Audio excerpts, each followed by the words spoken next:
Radhe Radhe friends, welcome to my channel learn with महिमा।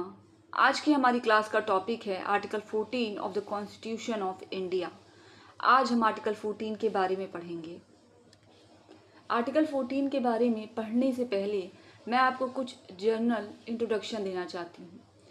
Article 14 का जो पर्पस होता है वो होता है कि जो भी डिस्क्रिमिनेशन स्टेट लोगों के बीच में करता है वो डिस्क्रिमिनेशन अनरीजनेबल और आर्बिट्रेरी नहीं होना चाहिए।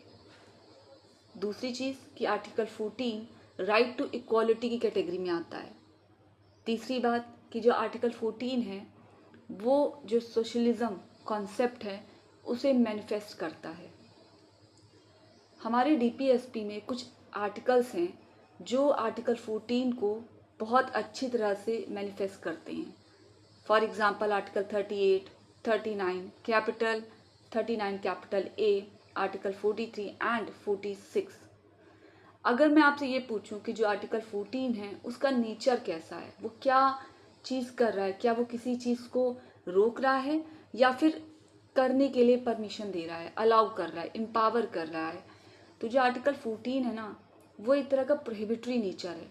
वो स्टेट पर एक तरह की प्रोहिबिशन लगाता है कि स्टेट को वो चीज़ नहीं करनी है और स्टेट पर ये मैंडेटरी ड्यूटी इम्पोज करता है।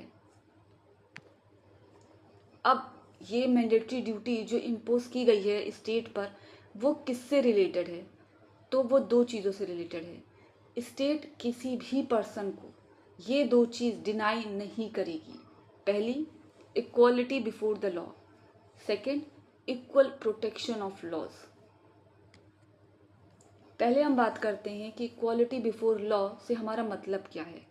एक्चुअली जो ये टर्म है ना, ये टर्म यूके के कॉमन लॉ से लिया गया था और इसका मतलब है कि जो लॉ है वो सब पर इक्वली अप्लाई होगा।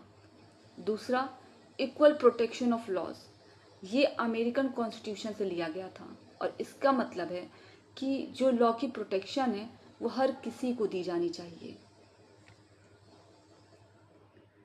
अब हम बात करते हैं कि equality before law, equal protection of the law, जो ये लॉ है इस लॉ का रूल क्या है, आखिर ये रूल ऑफ लॉ है क्या। इसका मतलब होता है कि जो लॉ है वो सुप्रीम है और कोई भी लॉ से ऊपर नहीं है। किसी भी पर्सन की कैसी कोई भी पोस्ट हो, वो इलिटरेट है, लिटरेट है, आईएएस है, पीसीएस है या वो कोई भी जॉब नहीं करता है, तब भी लॉ के आगे वो इक्वल है।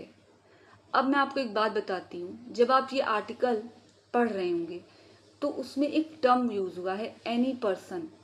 तो इस एनी पर्सन से हम क्या समझते हैं, मैंने आपको एक बार बताया था जब भी पार्ट 3 का इंट्रोडक्शन दिया था, तो उसमें मैंने एक बात बोली थी कि हमारे पार्ट 3 में बहुत सारे आर्टिकल्स ऐसे हैं जिसमें पर्सन टर्म को यूज़ किया गया है। मतलब कि irrespective of citizen of India और नॉन सिटीजन ऑफ इंडिया, सब पर वो आर्टिकल लगेगा। जो भी उस आर्टिकल में लिखा हुआ है वो सब पर अप्लाई होगा। मुझसे जुड़े रहने के लिए please do and subscribe my channel learn with Mahima. Thank you.